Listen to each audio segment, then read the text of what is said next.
So the next part here is relations, and what this is insured feeling. ENTJs are usually rather unsure with their personal sentiments and feelings, naturally paying more attention to the objective factual data and far less to subjective opinion. Although often rather interested in ethics and what can be demonstrated to be right and wrong, they are rarely able to make these personal evaluations for themselves with confidence. Yeah. So Mm. this is probably like one of the worst things for me. I don't like talking about feelings. I don't like to deal with feelings. I don't like to deal with anything in that realm. Mm-hmm. I feel like honestly it slows you down. It's Mm. not effective. I feel like feelings can lie to you. And I've always Mm. had that feeling like they can lie to you. But like I said, I have an INFP best friend and we talk, you can't not talk about FI with an INFP, but Right. she knows like, hey, I bet like you get it in like once in a while, and if she talks about it too much, I'll start getting frustrated. I Mm. don't really everything's kind of black and white for me when it comes Right. to human aspects. It's not like a very complex world like I would say yours is, Mm-hmm. Ian, Leon, or her. Yes. Mm-hmm. Like it's a pretty like black and white kind of world. And I noticed that I'm usually not doing well when I'm into like the whole feeling mode. Then Right. I notice that I'm not in the best part of myself when I'm in that period for myself. I Um, see. Sometimes you find yourselves in this period and it just feels like really off to you. yeah, it's when I'm in that feeling, when I'm in that period when the feelings are starting to hit me, I'm getting emotional, and it's highly unlike me. And usually, I can pretty much tell when things are gonna happen like that. And that's usually when my systems aren't working. Yes. When my Like the systems extrovert aren't thinking working, is not working. I can start getting very emotional. Hmm. Hey guys, so if you find yourself stuck in a hole in life and needing to dig yourself out, I have interviewed Murcer on strategies you could use in order to do that. I really love this interview quite a lot. If you want to check out this interview, I have a link to that interview up above and also down below in the description box. It talks about like kind of making personal evaluations is not something that you could feel confident about. No. I like I said, I pretty much tend to stay away from this area in my life, Right. and I just try to stay as objective as possible. But you always put a little bit of biases on your objectivity. Right. Mhm. But I really, really try to stay away from these aspects of my life. Okay. So when upset about something, the ENTJ is more likely to first notice changes in their behavior before taking the time to reflect and figure out what has been bothering them. Furthermore, in their personal dealings, they may think a lot about the quality of the people they are working with, but fail to trust their evaluations of such people. This could manifest in difficulty with the assignment of trust to others in personal relationships. They're either trusting too easily and easily being taken advantage of by unsavory individuals, or trusting too little and avoiding letting themselves get close to people altogether. So I would say it's a combination of both. Mm-hmm. I think when when it comes to a deeper connection with people, I am rather avoidant of that. But when it Right. comes to like a superficial level, like you're talking about like coworkers and stuff like that, I'm okay with it with trusting. Mm-hmm. Right. But when it comes to a deeper level, I don't really go there that much. Hmm. So that makes relationships with like say women a lot harder for me. Hmm. Because I don't like to go into that area of myself. Right. And I don't, I don't like dock ships, like I've noticed some people like dock ships Mm-hmm. and they're like all in, and this is like that's just not me. Hmm. That's always gonna be a tough part of me. I just don't like trust very easily. That's right. Yeah. Especially because being in a relationship makes you highly vulnerable. So then I feel like that just has too much control over my life and my brain and everything. So I don't like to be, like I said, I don't like to be there. So it helps me to be avoided. But I think Mm-hmm. long term is not so good if you want kids and stuff like that, you got to kind of figure out a way to make it work. Right. Yeah. So what you're saying is like when you enter into the feeling realm, it kind of throws your expert thinking systems off balance. Yeah, I I mean, see. it's those are pretty bad, I'd say, and Mm, not as effective, and it's just my whole like brain isn't working like it's supposed to work, and I'm not being effective. This is a very toxic area for me. It can mhm, like like I'm usually a very highly productive person, but if I mhm. get hit in this area for a long period of time, it can kind of spiral out to where like I may not want to take my daily like vitamins and nutrients and stuff like that, or Right. I probably won't want to hit the gym, and stuff like that. So I don't like to be there much. Okay. Ideally, the ENTJ would prefer it if everyone was intellectually honest in their communication of factual data. However, they soon realize that many people shade and twist their words, resulting in them not knowing who to believe or trust. As such, they tend to greatly appreciate help in these areas. Often they will desire a close, meaningful bond with a significant other, someone who accepts and values who they are on the personal level with no exception on them to perform, keeping the conversation going, or to be anything other than honest in providing helpful, accurate information. They will appreciate people who know their minds and are blunt in their opinions of others, validating the ENTJ's opinions on who can be trusted and who are the bad eggs, as well as vocalizing their own feelings more lucidly. So yeah, when it comes to being blunt, I feel like like you going live right now is risky Mhm. because I'm so blunt that Well, this is actually not live. I misspoke, but Okay, it's going to be up later. okay, Yeah. okay. I was to say because like when I think about life, sometimes I'm so blunt that sometimes I'll say anything. And the thing that I really like about members in the Mongolian mindset or my friends is that they support that blunt version of me 100%, and they'll say like, "Yo, that's just Mercer," like that's just how I am. Right. And for me, that makes me feel good and makes me feel as though that they trust me and that they're there for me. I think it's pretty hard to win our approval. Right. A friend. But this taps into the insured feeling. So you appreciate the expert thinking honesty, and it goes along with that insured feeling genuineness. Like you want others to be genuine, and because they just value you as you. Yeah. So that Hmm. that that goes back to what I was saying a little bit earlier, where I said like INFPs usually get along very good with Hmm. ETJs, Hmm. and that's because they're very genuine people, and they come off exactly how they want to be. That there's no faking who they are. So Right. I think INFPs and ENTJs kind of hit it off very well, whether they know it or not. Hmm.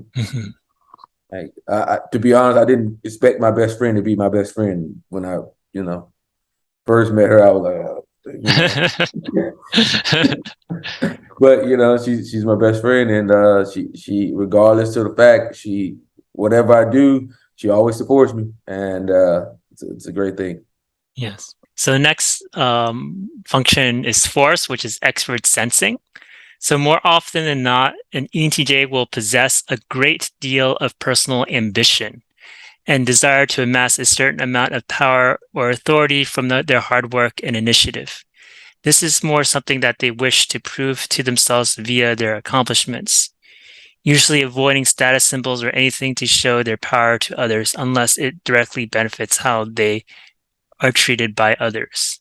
So I talked about earlier, Hmm. my whole overall goal is to get to politics, Hmm. and that's to prove something to myself. Like I don't. Well, earlier me and Leon talked about like my propensity to like people like Julius Caesar and Napoleon and stuff like that, and I've always kind of compared well, imaginally compared myself to them. Um, and that's just something that I've always wanted to, and that's my personal ambition. Hmm. Yeah. When it comes to things, it's kind of like pretty much it's never enough for me. There's always more, uh, Mm. and I have a great propensity to go for power. Like I take the leadership roles. I'd rather be the leader than trust somebody else to be the leader because Right. I know what I can do. You know. That's uh, that's very natural for ENTJs. When pursuing a project for the greater good, they could be ruthless in their actions and decisions, being capable of aggressively taking on competitors as a means to success. When angered or frustrated, they may demonstrate a short, explosive temper, especially if people are not adequately following instructions in performing unnecessarily below par. Especially in such cases of willful ignorance or malice from others, they may resort to planning their vengeance. So the short temper, yeah, I'm pretty short tempered, explosive temper, all of the above on that. When it comes to me, I'm usually pretty good until people like start being not getting things done and Mm-hmm. not being as effective or stuff like that. And then I start to like, I don't know, it's like a part of me just starts to get angry. I don't know Mm-hmm. why. Mm-hmm. But it's just like it starts to slip. Depends on when it says the malice or whatnot. Yeah, I can be very vengeful when it comes to planning. Uh, Mm-hmm. like I said earlier, it goes back to that Machiavellian type mindset Mm-hmm. that we come with. Maybe not all ENTJs, but me definitely. Very Machiavellian. However, ENTJs are not naturally intimidating people lacking the physical presence to constantly command through force of will. Instead, they are usually more cerebral and disposed to reflecting on the right course of action rather than rushing into things blindly. They're more likely to succeed through their wits rather than brawn, patiently devising strategies for success rather than confronting others impetuously. Even though now I'm a very big guy Mm-hmm. and I could actually like push like wheel on people a lot, Mm-hmm. I still see myself as an intellectual being because that's just my approach and it's always been my approach Right. since I was a kid. For me, it's all about wits and figuring out things from a strategy perspective because it comes with less casualties, confrontation all the time, like in a physical perspective can leave you with a lot of Pyrrhic victories. If you know what Pyrrhic No, victories I are. don't. So Pyrrhic victories are like when someone fights or goes to war, but they end up losing more than they had before. Right. So it's kind of like a worthless battle. Mm-hmm. Even though you won, it's a Pyrrhic victory because you actually lost more in the battle. Right. Well, it's nice to hear like you very much value expert sensing. It's just that you're going to use a lot more introvert intuition and also expert thinking. That's yeah. I'm gonna think about the right course of action and strategy. Strategies are like number one to me. Not so much the bronze or brains or whatever. I mean, being brawn Mm-hmm. because I just think it's easier to beat people because people just don't even think. Like let's Right. say if, like you're doing an exercise or something, people don't even think about the most effective way to do something. They just do it. Right. To me, I feel like it's quite foolish.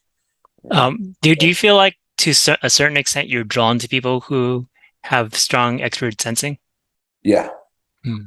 yeah, I think I am drawn to people with strong extrovert sensing, and it might be just because mine is it. I don't feel that confident in mine at all times. I really don't. It's like kind of hit and miss. But there's like the higher up people like ESFPs that are just like amazing with it, and Yes.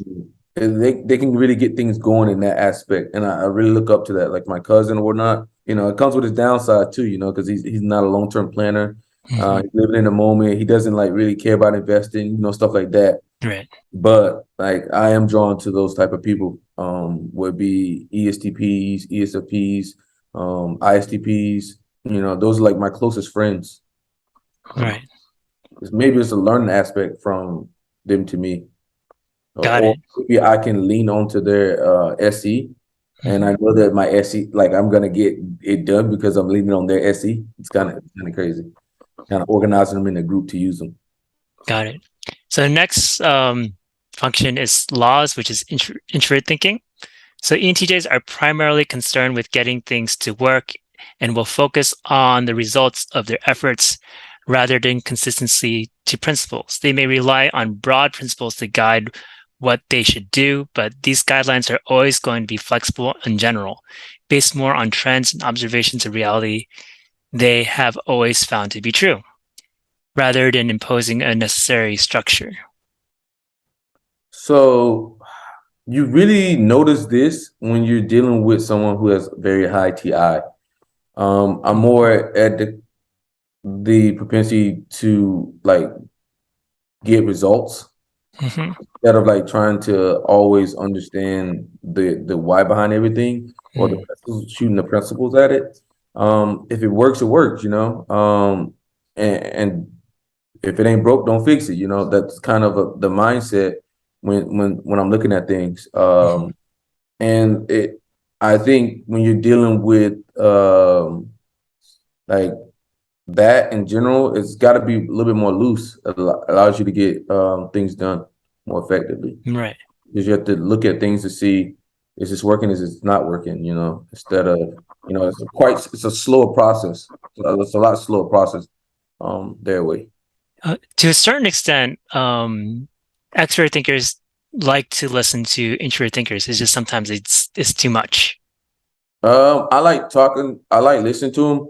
Hmm. But the thing is, it has to be the right one. Right.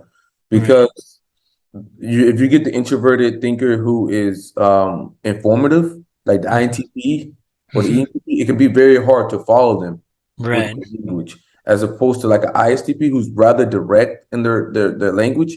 It goes like, you know, A to B, you know, instead of like me having to filter through all the information to get what I Right. need. Although perfectly capable of logical reasoning and making coherent arguments, as well as spotting the contradictions of others in a discussion, the ENTJ will have little patience for any system or theory that is not applicable in some way. And similarly, they will be prepared to bend, flex, or even ignore any ideology or principle unless its benefits have been empirically demonstrated or they think it will serve a good use. Hmm. So, I mean, that just goes back to just being pretty much effective with what you're doing and making sure like you're not running an intellectual hamster wheel. Mm-hmm. A lot of people tend to do that instead of finding things that actually work. You know, Yeah, they're just going by the idea, but not seeing like if there's actual progress being made. yeah, or like effectively using the stuff. You know, Right. yeah. So I tend to look onto being effective. Oh, as such, ENTJs may mix and match different approaches for different situations, making concessions that while one sort of explanation works well here, for the time being, a completely different explanation works well there. In such situations, they will act as if both conflicting viewpoints are true, not because they believe both are true, but because they are the most practical explanations currently offered by available evidence and will be subject to eventual change. In this Hmm. way, integrity of approach is put aside for workable strategies that lead to the best results. Furthermore, they like to apply their initiative to solve problems and may be critical of bureaucracy if it hampers how they are working. Yeah, that goes back to what I said earlier. Um, it's about the when you're looking at things, it's what is the information now, and what's the conclusion I can make now. Mm-hmm. Information change, like science, pretty much changes all the time. Right. Uh, like a recent example was years ago when I first started training, creatine didn't really have much data to contribute to show that it actually helped with weightlifting. It showed that it helped with sprinters, but not with weightlifting. So I decided not to use it. Then come back 5, 6, 7 years later, it becomes the most tested drug. I mean, not drug. It's not a drug, but it's the most Mm-hmm. tested supplement, and it does actually help with weightlifting and that. So I had to revamp my knowledge based off the new evidence out there. Right. It's Um, always changing. yeah, it's always changing. I mean, because science is forever growing, and science is limited by the tools that they have at their disposal. Right. So as time goes further, you get more tools, and you can refine that, get better data, and you have to change. You have to be willing to change your information. I notice a lot of people ain't willing to change the information. You know. The last one, here is ideas, which is extrovert intuition. New ideas and initiatives are often thought up by the ENTJ, who could come across as a risk-taking inventor or creative visionary to others. They tend to be very capable of seeing an opportunity and leaping after it if they feel it carries some practical merit. Similarly, ENTJs tend to have a very broad range of interests, knowing much about different areas and fields as a valuable source of knowledge. However, they may see this more as a means to expanding the possible productivity of their projects and will disapprove of wasting time with useless speculation. When it comes to extroverted intuition, I feel like I use it as a second like means. Like Mm, I will get into a situation and then I'll try to use like introvert intuition, and then if that's not working, then I start saying, or things not working or system not working, I'll start looking around and say what other possibilities can I use here. And then mm, usually I'll come up with some kind of something to work, and it sometimes it is a lot riskier. Um, yes. as an ENTJ, like you have to understand sometimes others are not going to like some of the ideas you come up with that work, and you might get in trouble for that. So Mhm. especially at work. So yeah, you have to look at that, but you have to be capable at looking at like the opportunities and stuff, because there's always like the patterns and the flowing, and you have to be able to actually take up those moments. Right. And it kind of goes back to that other part up top where we're talking about being dormant, being Mhm. more dormant and waiting for the opportunity. And you know, sometimes you have to generate different ideas if that's not working. Right. You can be more urgent in the moment.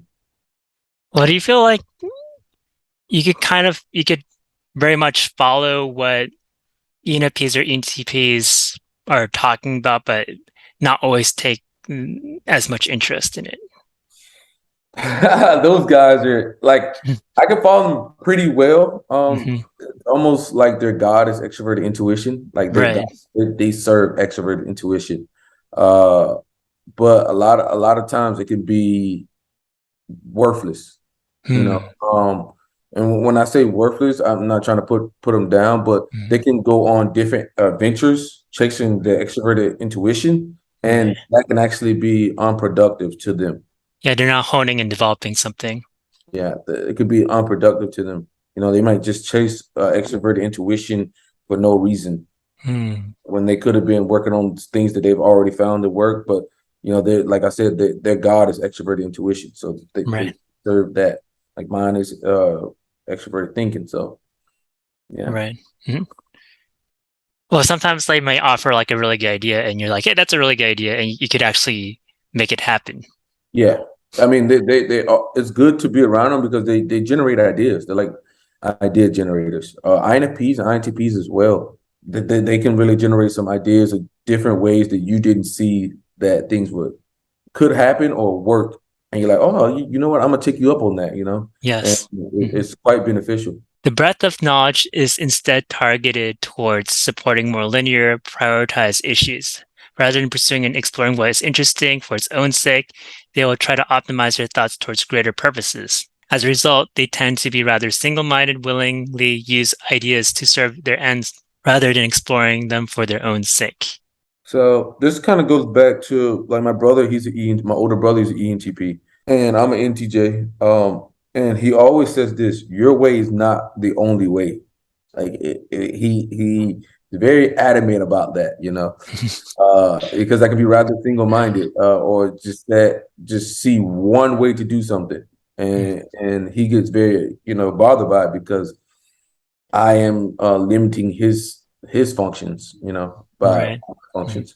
But at the end of the day, if I need to use those ideas to move forward, I will. To me, it's all about what works. Yes, it goes What back to expert thinking. everything goes back to that. Like if the new idea works, then I'm good with using it. If you're generating an idea that I think it doesn't work, I'm gonna let you know that that's slow and ineffective, and sometimes it can be very hard to get me to to use somebody else's idea. So those are the 8 functions of the ENTJ. Thank you so much for being on my show. Yeah, thank you, man. It's always a pleasure to talk to you, Leon. Hope everything's going good in New York and you're pushing through the endeavors up there. Thank you.